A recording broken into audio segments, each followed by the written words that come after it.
Hello friends, આજે આપણે બનાવી જઈ રહ્યા છે સુખડી. તો એના માટે મેં 1 વાટકી ગોળ લઈ લીધો છે અને તેની સાથે જ 1 વાટકી ઘઉંનો લોટ લીધો છે અને ઘી 1 વાટકીમાં થોડું ઓછું લીધું છે અને 2-3 ચમચી જેટલી દૂધ લઈ લીધું છે. હવે આપણે એક થાળીને ગ્રીસ કરીને મૂકી દઈશું. હવે આપણે પેણીની અંદર ઘી લઈ લઈશું ને એને ગરમ કરશું. ઘી ગરમ થાય એટલે જે આપણે લોટ લીધો છે ઘઉંનો તે આપણે લઈ લઈશું અને તેને હલાવીને એ લાઇટ બ્રાઉન થાય ત્યાં સુધી ધીમા ગેસે શેકાવા દઈશું.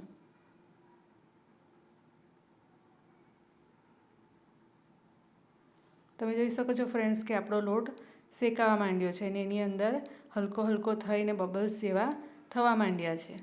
તો હવે ધીરે ધીરે એને આ રીતે આપણે થોડો લાઇટ બ્રાઉન થાય ત્યાં સુધી શેકી લઈશું.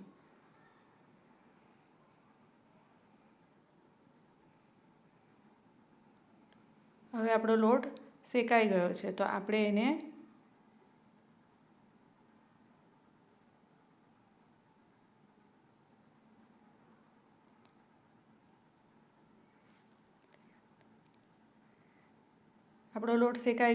તો હવે આપણે એની અંદર દૂધ અને ગોળ નાખીશું. જો જરાક ઠંડુ થાય, ગેસ બંધ કરીને જરાક ઠંડુ થાય ત્યાર પછી આપણે એની અંદર ગોળ નાખીશું.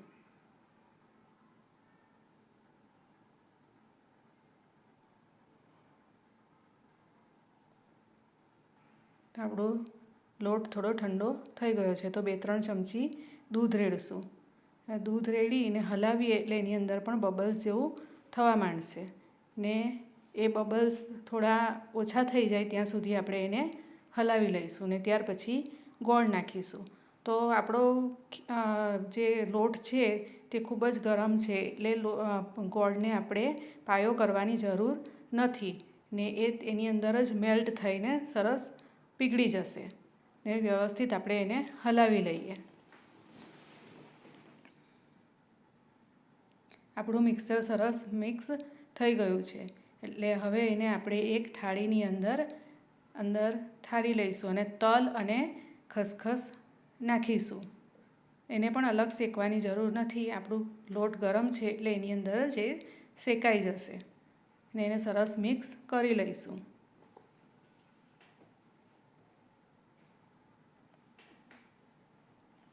હવે જે આપણે થાળી ગ્રીસ કરીને રાખી છે તેની અંદર આપણે એને ઠાલવી દઈશું અને એને સરસ પાથરી દઈશું.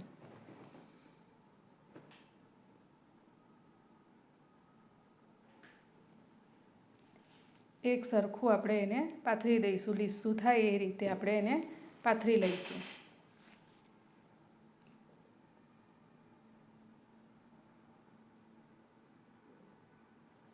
હવે આ જ્યાં ગરમ ખીરું છે ત્યારે જ આપણે એની અંદર કાપા પણ પાડી દઈશું. કાપા પાડીને પછી એને રૂમ ટેમ્પરેચર પર આવે ત્યાં સુધી એને સાઈડમાં રાખી દઈશું. એ ઠંડુ થાય પછી એને આપણે કાઢશું.